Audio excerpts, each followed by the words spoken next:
हो गया है कुछ बड़ी खबरों का। नमस्कार, आप देख रहे हैं नेशन नाउ समाचार और मैं हूं आपके साथ श्रेया उमर। देश भर में छात्रों के उग्र विरोध, विपक्ष के लगातार हमलों और संसद से लेकर सड़क तक बढ़ते राजनीतिक दबाव के बीच केंद्रीय शिक्षा मंत्री धर्मेंद्र प्रधान ने अपने पद से इस्तीफा दे दिया। जंतर मंतर पर छात्रों के प्रदर्शन, विभिन्न छात्र संगठनों द्वारा आंदोलन और विपक्ष द्वारा लगातार इस्तीफे की मांग के बाद ये फैसला सामने आया है। सरकार ने इसे नैतिक जिम्मेदारी का कदम बताया है, जबकि विपक्ष इसे छात्रों की जीत और सरकार की नाकामी स्वीकार करने वाला फैसला बता रहा है। पिछले कई दिनों से देश भर में परीक्षा प्रणाली, पेपर लीक और शिक्षा व्यवस्था को लेकर छात्र संगठनों का आंदोलन तेज था। दिल्ली के जंतर मंतर पर हजारों छात्रों ने प्रदर्शन किया और केंद्रीय शिक्षा मंत्री धर्मेंद्र प्रधान के इस्तीफे की मांग उठाई। प्रदर्शन के दौरान पुलिस कार्रवाई के बाद आंदोलन और उग्र हो गया, जिसके विरोध में उत्तर प्रदेश, बिहार, राजस्थान, मध्य प्रदेश समेत कई राज्यों में छात्रों ने मार्च निकाले और राष्ट्रपति के नाम ज्ञापन सौंपे। इंडिया गठबंधन के दलों कांग्रेस, समाजवादी पार्टी, राष्ट्रीय जनता दल, वाम दलों समेत कई विपक्षी नेताओं ने संसद और प्रेस कॉन्फ्रेंस के जरिए धर्मेंद्र प्रधान को पद से हटाने की मांग की। विपक्ष का आरोप था कि परीक्षा प्रणाली में लगातार गड़बड़ियां, पेपर लीक और छात्रों पर हुई पुलिस कार्रवाई की नैतिक जिम्मेदारी शिक्षा मंत्री की है। लगातार बढ़ते राजनीतिक और जन दबाव के बीच धर्मेंद्र प्रधान ने अपना इस्तीफा सौंप दिया। अपने पत्र में उन्होंने छात्रों के भविष्य को सर्वोच्च बताते हुए नैतिक जिम्मेदारी के आधार पर पद छोड़ने की बात कही है। वहीं विपक्ष ने इसे छात्रों के संघर्ष की जीत बताया, जबकि सरकार का कहना है कि शिक्षा व्यवस्था में सुधार और परीक्षाओं की पारदर्शिता सुनिश्चित करने के लिए जल्द नए कदम उठाए जाएंगे। देश भर में छात्रों के आंदोलन और केंद्रीय शिक्षा मंत्री धर्मेंद्र प्रधान के इस्तीफे के बाद अब इस मुद्दे पर प्रतिक्रियाओं का दौर तेज हो गया है। सामाजिक कार्यकर्ता और शिक्षा सुधार के समर्थक सोनम वांगचुक ने इसे लोकतंत्र और शांतिपूर्ण जन आंदोलन की बड़ी जीत बताया है। उन्होंने छात्रों, आंदोलन का समर्थन करने वाले नागरिकों और सीजेपी के कार्यकर्ताओं को बधाई देते हुए अब शिक्षा व्यवस्था में व्यापक सुधार की मांग उठाई है। केंद्रीय शिक्षा मंत्री धर्मेंद्र प्रधान के इस्तीफे के बाद सामाजिक कार्यकर्ता सोनम वांगचुक ने सोशल मीडिया पर प्रतिक्रिया देते हुए इसे लोकतंत्र, शांतिपूर्ण संघर्ष और जनता की एकजुटता की जीत बताया।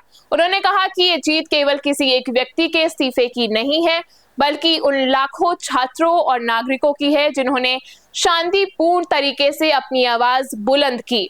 वांगचुक ने लिखा कि ये प्रत्यक्ष लोकतंत्र की जीत है जो सड़कों पर शांतिपूर्ण आंदोलन के जरिए हासिल हुई है। उन्होंने कहा कि लोकतंत्र में जनता की आवाज सबसे बड़ी ताकत होती है और जब लोग धैर्य, संयम और लगातार संघर्ष के साथ अपनी मांग रखते हैं तो व्यवस्था को जवाब देना पड़ता है। अपने भाइयों और बहनों के, छात्रों के लिए 26 दिन भूखा रहने के बाद, जिसमें कि मेरे 11 किलो शरीर ख़त्म हो चुका है, मसल्स चले गए हैं, ऑर्गन और दिमाग पर इरिवर्सिबल डैमेज लगभग होने के कागार पर पहुंचा है, और वो भी लद्दाख की कड़कती ठंड से दिल्ली की तपती धूप में बैठकर ये सब करने के बाद क्या मुझे किसी से कैरेक्टर सर्टिफिकेट लेनी होगी कि मेरा अनशन कितना पवित्र था? मैंने तोड़ा तो किसके हाथों तोड़ा, उसके हाथों क्यों तोड़ा, इसके हाथों क्यों नहीं तोड़ा, क्या डील हुआ, क्या सौदा हुआ, ये सब मुझे जवाब देना होगा। सुबह से मुझे बहुत से लोग फ़ोन करके या पोस्ट दिखाकर कह रहे हैं कि आप पर बहुत सवाल उठाए जा रहे हैं, आपने इनसे क्यों अनशन तोड़वाया, केंद्रीय मंत्रियों से क्यों नहीं तोड़वाया, किसी और से क्यों नहीं तोड़वाया, क्या डील हुआ है, सौदा हुआ है, ये सब मुझे जवाब देना होगा। अगर सौदा करना होता, डील करना होता तो क्या 26 दिन भूखे रहना पड़ता है? कितनों ने डील किए हैं, आपने देखा होगा। क्या वो इस तरह से डील करते हैं? क्या मैं आलीशान एयर कंडीशन कमरे में बैठ के डील सौदा नहीं कर सकता था? मुझे यहाँ दिल्ली की गर्मी में बाहर रोड साइड पर बैठकर डील करना पड़ता। धिक्कार है ऐसे देश पर जिसमें ऐसे दिमागों की उपज होती है, जिसमें से ऐसे नीच ख्यालात निकलते हैं। मैं दोष नहीं देता हूँ आप में से ज़्यादातर पर, क्योंकि आप को ज्ञान नहीं है, पता नहीं है क्या हालात थे मेरे ऊपर, क्या गुजरा मेरे परिवार पर पिछले 1-2 हफ्ते में, इसलिए आप लोग ऐसा शायद कह रहे हैं। केंद्रीय शिक्षा मंत्री धर्मेंद्र प्रधान के इस्तीफे के बाद समाजवादी पार्टी के राष्ट्रीय अध्यक्ष अखिलेश यादव ने सरकार पर निशाना साधा है। आजमगढ़ में मीडिया से बातचीत के दौरान अखिलेश यादव ने कहा कि ये फैसला पहले ही हो जाना चाहिए था। उन्होंने आरोप लगाया कि सरकार अब तक सिर्फ मैनेजमेंट करती रही, लेकिन युवाओं की ताकत के आगे उसे झुकना पड़ा। अखिलेश ने इसे नई पीढ़ी और युवाओं की बड़ी जीत बताते हुए कहा कि युवाओं के दबाव के चलते प्रधानमंत्री को रात में संबोधन देना पड़ा। अब सुनिए अखिलेश यादव ने और क्या कहा। ये युवाओं की और आज के जमाने के इंटरनेट और सोशल मीडिया के माध्यम से और सड़कों पर जो आंदोलन फैला, उसकी वजह से अंतोगत भारतीय जनता पार्टी जो विश्व की सबसे बड़ी पार्टी है, जिनके पास न जाने कितने संगी साथी अंडरग्राउंड अनरजिस्टर्ड लोग हैं, उनको भी झुकना पड़ गया। ये युवाओं की बड़ी जीत है। इस्तीफा तो हुआ है, लेकिन इंकलाब की वजह से इस्तीफा हुआ, जो सड़कों पे इंकलाब था। तो युवाओं का डर था, ये सरकार डर गई विपक्ष से, युवाओं के इंकलाब से सरकार को झुकना पड़ा। केंद्रीय मंत्री धर्मेंद्र प्रधान के इस्तीफे की खबर मिलते ही लखनऊ का इको गार्डन जश्न में डूब गया। सांसद चंद्रशेखर आजाद की अगुवाई में प्रदर्शन कर रहे हजारों छात्र और युवाओं ने एक दूसरे को मेलोडी टॉफी खिलाकर खुशी मनाई। प्रदर्शनकारियों ने शिक्षा मंत्री के विरोध में लाए गए पोस्टर और बैनर भी फाड़ दिए। युवाओं का कहना है कि ये उनके आंदोलन की बड़ी जीत है। दोपहर करीब 1 बजे से ही बड़ी संख्या में छात्र और युवा इको गार्डन में जुटने लगे थे। सभी केंद्रीय शिक्षा मंत्री धर्मेंद्र प्रधान के इस्तीफे की मांग को लेकर प्रदर्शन कर रहे थे। जैसे ही इस्तीफे की खबर पहुंची, पूरा प्रदर्शन स्थल तालियों और नारों से गूंज उठा। कई युवाओं ने मेलोडी टॉफियां बांटी और एक दूसरे को बधाई दी। प्रदर्शन में शामिल एक युवती ने कहा कि उसे होली दिवाली पर भी इतनी खुशी नहीं हुई है जितनी उसे आज हुई, और अब घर जाकर इस खुशी का जश्न मनाया जाएगा। प्रदर्शनकारियों का कहना है कि अब सरकार को शिक्षा व्यवस्था में सुधार और छात्रों के भविष्य को सुरक्षित करने के लिए ठोस कदम उठाने चाहिए। इससे पहले हमीरपुर में जंतर मंतर की घटना के विरोध में भीम आर्मी ने जोरदार प्रदर्शन किया। सैकड़ों कार्यकर्ता अंबेडकर पार्क में जुलूस निकालते हुए कलेक्ट्रेट पहुंचे, जहां राष्ट्रपति के नाम संबोधित ज्ञापन प्रशासन को सौंपा गया। प्रदर्शनकारियों ने शिक्षा मंत्री धर्मेंद्र प्रधान के इस्तीफे की मांग उठाते हुए घटना की निष्पक्ष जांच और दोषियों पर सख्त कार्रवाई की मांग की थी। हालांकि अब इस्तीफा हो चुका है, लेकिन उससे पहले प्रदर्शन में बड़ी संख्या में छात्र और भीम आर्मी के पदाधिकारी शामिल रहे। पूरे प्रदर्शन के दौरान नारेबाजी होती रही और सुरक्षा व्यवस्था के बीच विरोध प्रदर्शन शांतिपूर्ण ढंग से संपन्न हुआ। वहीं कानपुर देहात के मूसा नगर क्षेत्र को वर्षों पुरानी जर्जर सड़क की समस्या से बड़ी राहत मिली है। कैबिनेट मंत्री और भोगनीपुर विधायक राकेश सचान ने मूसा नगर मनकी पुल रायपुर मार्ग को चौड़ीकरण एवं संधिकरण कार्य का लोकार्पण किया। 33 करोड़ 52 लाख रुपयों की लागत से तैयार 17.4 किलोमीटर लंबा इस सड़क के निर्माण में लाखों राहगीरों को बेहतर और सुरक्षित आवागमन की सुविधा मिलेगी। कार्यक्रम में मंत्री ने कहा कि क्षेत्र के विकास में सड़क, बिजली और स्वास्थ्य सुविधाएं सरकार की प्राथमिकता है। स्थानीय लोगों ने सड़क बनने पर खुशी जताते हुए मंत्री का फूल मालाओं से स्वागत किया और इसे क्षेत्र के विकास की दिशा में बड़ा कदम बताया।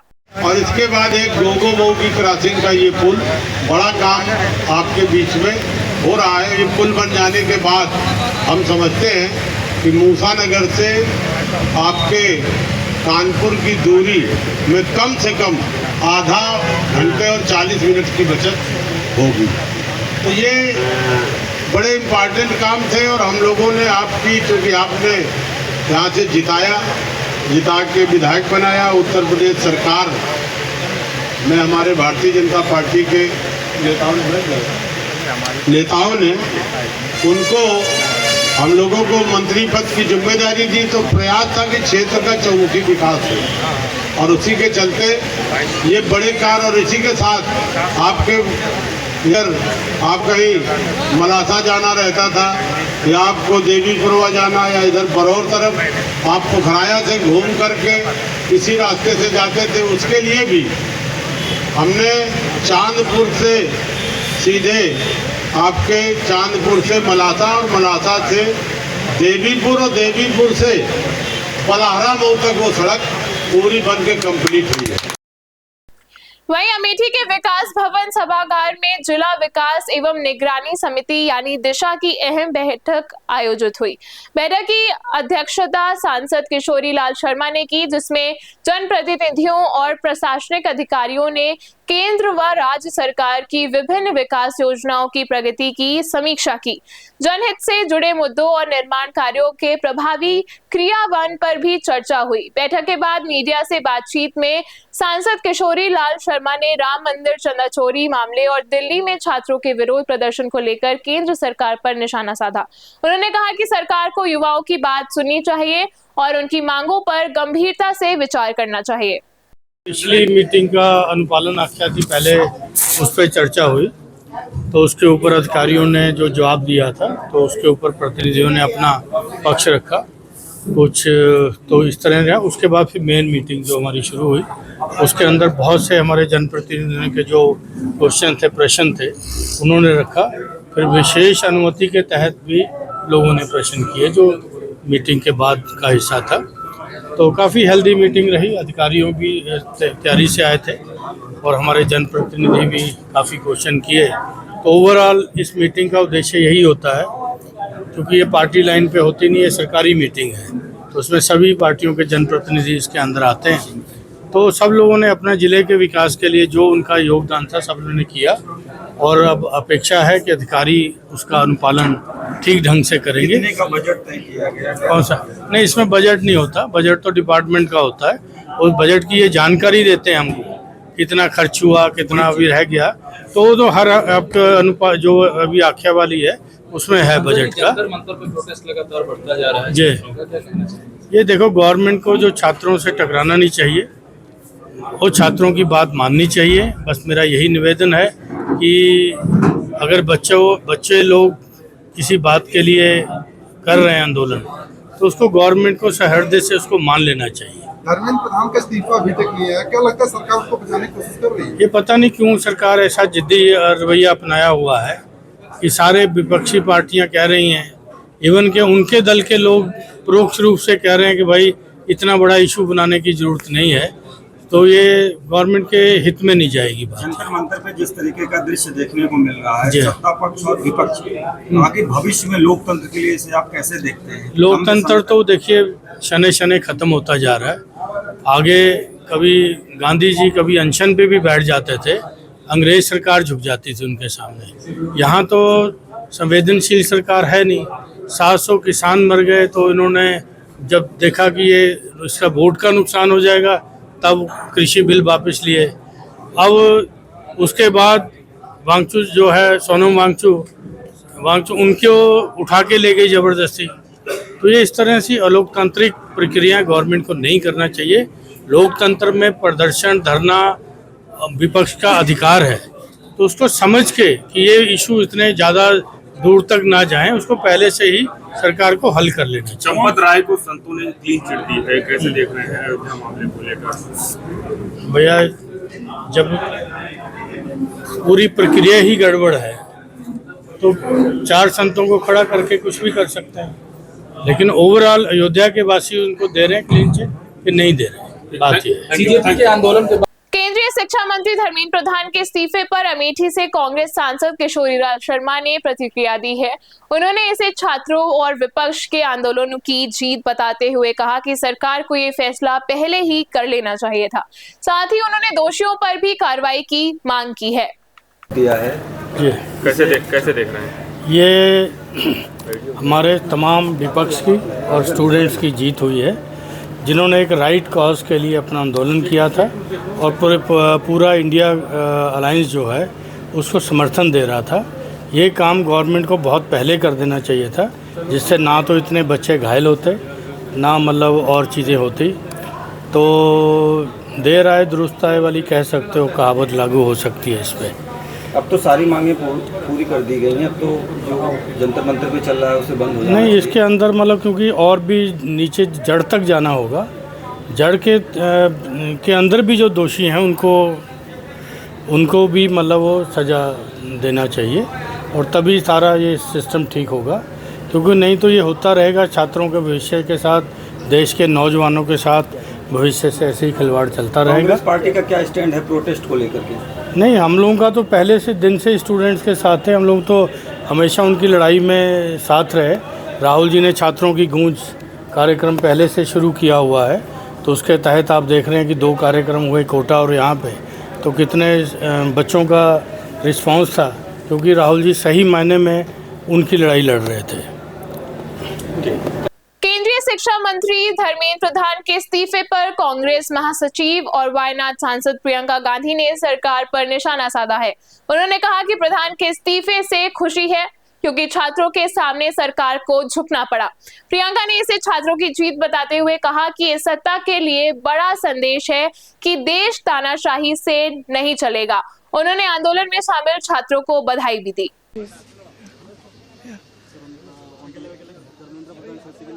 Yes, so I'm very, very happy for many reasons.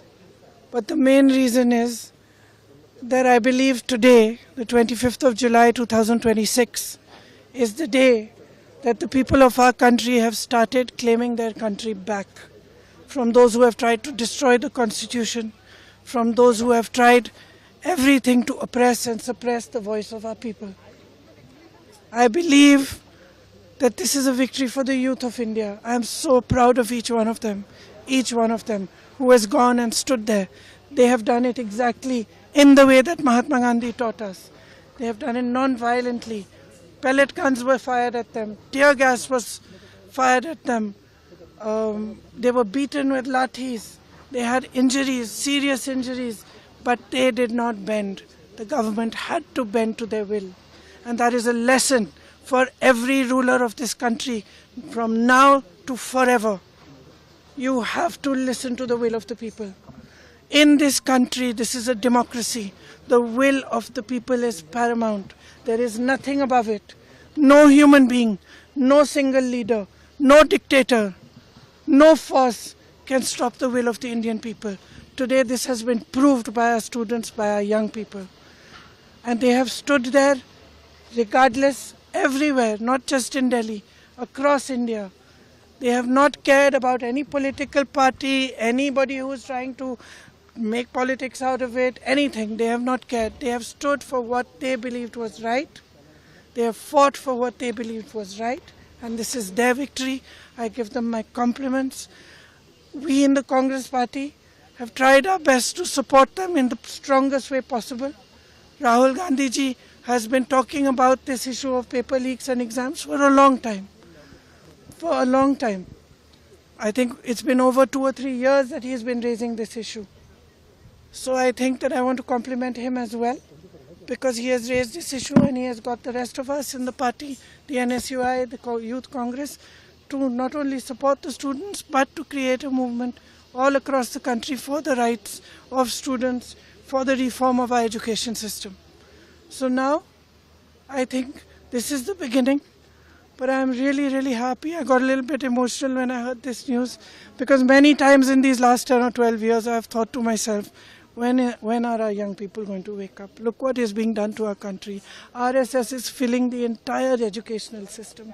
Every post, every vice chancellor, the ideology of our forefathers has been broken down. Force is being used against young people, against anybody who raises their voice and protest. So today I'm a very happy person, because the youth of our country has spoken and nobody can ever dare to silence their voice. Shravasti में BJP जिला उपाध्यक्ष पूजा पांडे के घर देर रात police team के पहुंचने के बाद सियासी हलचल तेज हो गई है। मामला कथित तौर पर एक वाहन पर लगे पास की जांच से जुड़ा बताया जा रहा है। पूजा पांडे ने आरोप लगाया है कि पुलिस ने कार्रवाई के दौरान दबाव में होने की बात कही। उनका दावा है कि पूरी घटना घर में लगे सीसीटीवी कैमरों में रिकॉर्ड हुई है। हालांकि पुलिस की ओर से अब तक इस मामले में कोई आधिकारिक बयान सामने नहीं आया है। पूजा पांडे का आरोप है कि कार्रवाई के दौरान पुलिस कर्मियों ने उन पर दबाव होने की बात कही। उन्होंने दावा किया कि पूरी घटना उनके घर में लगे सीसीटीवी कैमरों में रिकॉर्ड हुई है और जरूरत पड़ने पर वो फुटेज भी सार्वजनिक करेंगी। घटना के बाद समर्थकों ने नाराजगी देखी जा रही है। वहीं पुलिस की कार्रवाई को लेकर तरह तरह की चर्चाएं भी शुरू हो गई हैं। हालांकि पूरे मामले पर पुलिस की ओर से अभी तक कोई आधिकारिक बयान जारी नहीं किया गया है। ऐसे में आरोपों की स्वतंत्र पुष्टि फिलहाल नहीं हो सकी है और सभी की निगाहें पुलिस के आधिकारिक पक्ष पर टिकी हुई हैं। मैम, आप भारतीय जनता पार्टी की जिला उपाध्यक्ष हैं। बीते दिनों कुछ आपके साथ में घटना घटित हुई थी, क्या है पूरा मामला? देखिए, 22 तारीख की रात को 11:30 बजे मेरे घर पे पुलिस आती है, जबकि वो व्हाइट कलर की कार से पुलिस की गाड़ी भी नहीं थी और वो 11:30 बजे रात को मेरे घर पे आती है और बार बार वो डोरबेल बजाते हैं। जब मैं आती हूँ, मैं उनसे पूछती हूँ गेट पे कि आप बताइए क्या बात है, तो कह रहे हैं कि मैडम आपका नाम पूजा पांडे है, आप श्रावस्ती जिले की भारतीय जनता पार्टी की जिला उपाध्यक्ष हैं। मैंने कहा जी। तो कहते हैं कि आप श्रावस्ती विधानसभा से टिकट मांग रही हैं। मैंने कहा जी। फिर बोले कि आप अपनी गाड़ी पे श्रावस्ती विधायक भी लिखा के घूम रही हैं। तो मैंने कहा भाई साहब, पहली चीज तो टाइम तो 11:30 बज रही हैं और ये पुलिस मुझसे पूछेगी कि मैं टिकट मांग रही हूँ, मेरा नाम पूजा पांडे है या मैं विधायक श्रावस्ती गाड़ी पे लिखाती हूँ। भाई साहब, आप मेरी गाड़ी देख लीजिए। मैं आप सभी पत्रकार बंधुओं से कहना चाहती हूँ कि आप सब मेरी गाड़ी देख लीजिए। मेरी गाड़ी में विधायक श्रावस्ती लिखा हुआ है, मेरी गाड़ी में जिला उपाध्यक्ष भारतीय जनता पार्टी श्रावस्ती लिखा हुआ है। सोशल मीडिया पे भी लगातार 2-3 दिनों से भ्रामक पोस्टें चल रही हैं, जिसको लेकर के बहुत सारे कमेंटबाजी की जा रही है। इस पे लोग पार्टी के ही किसी नेता का जो है आरोप लगाया जा रहा है, इस पे क्या कहेंगे, क्या है इस पर बताएंगे? देखिए, जो भी आरोप लगा रहे हैं, मैंने अपने शीर्ष नेतृत्व को, मैंने अपने संगठन को उनके संज्ञान में बातें डाल दी है। माननीय प्रदेश अध्यक्ष जी के, माननीय संगठन महामंत्री जी के, माननीय क्षेत्रीय अध्यक्ष जी के, सबके संज्ञान में बातें मैंने डाल दी है। और मैंने प्रशासन को भी ये अपने श्रावस्ती के जिला प्रशासन अधीक्षक एसपी महोदय को भी मैंने ज्ञात करवा दिया है कि आप मुझे ये बताइए कि कोई भी प्रकरण रहा हो तो 11:30 बजे रात को किसी महिला के घर पुलिस भेजने का क्या मतलब होता है? महिला सशक्तिकरण की बीजेपी दावा करती है। इस पे आप स्वयं महिला प्रकोष्ठ की अध्यक्ष हैं। आपके घर अगर पुलिस इस तरीके से जाके आपको डिटेन करती है, इस पर आप क्या कहेंगे? मैंने प्रशासन से, अपने श्रावस्ती जिला के एसपी महोदय से इस पे सख्त से सख्त कार्रवाई करने की मांग की है और मैंने कहा कि जो भी पुलिस मेरे घर गई है उसके ऊपर सख्त से सख्त कार्रवाई की जाए और मुझे बताया जाए कि किस कारण 11:30 बजे रात को मेरे घर पे पुलिस भेजी जाती है। संगठन की ओर से क्या कोई आपको? जी बिल्कुल, संगठन हमारे साथ है और मैं अभी 5:30 बजे एसपी महोदय से, हमारे जिलाध्यक्ष जी ने और मैंने समय लिया, मैं उनसे मिलकर और सारी बात फिर से पुनः रखूंगी कि किस कारण 11:30 बजे रात को मेरे घर पे पुलिस गई थी, ऐसा क्या प्रकरण था। धन्यवाद। वहीं औरैया में नेशन नाउ समाचार की खबर का बड़ा असर देखने को मिला है। एरवा कटरा पुलिस ने प्रधानमंत्री और गृह मंत्री की कथित एआई जनरेटेड तस्वीर सोशल मीडिया पर वायरल करने वाले आरोपी को, एक युवक को गिरफ्तार किया है। पुलिस के मुताबिक आरोपी ने फेसबुक आईडी के जरिए भ्रामक फोटो पोस्ट कर आम जन को गुमराह करने और सामाजिक व राजनीतिक सौहार्द प्रभावित करने की कोशिश की। मामले में बीएनएस की धारा 356 और आईटी एक्ट की धारा 67 के तहत मुकदमा दर्ज कर आरोपी रजनीश उर्फ निशा को गिरफ्तार कर आगे की विधिक कार्रवाई की जा रही है। तो ये थी आज की बड़ी खबरें। बने रहिए हमारे साथ और देखते रहिए नेशन नाउ समाचार।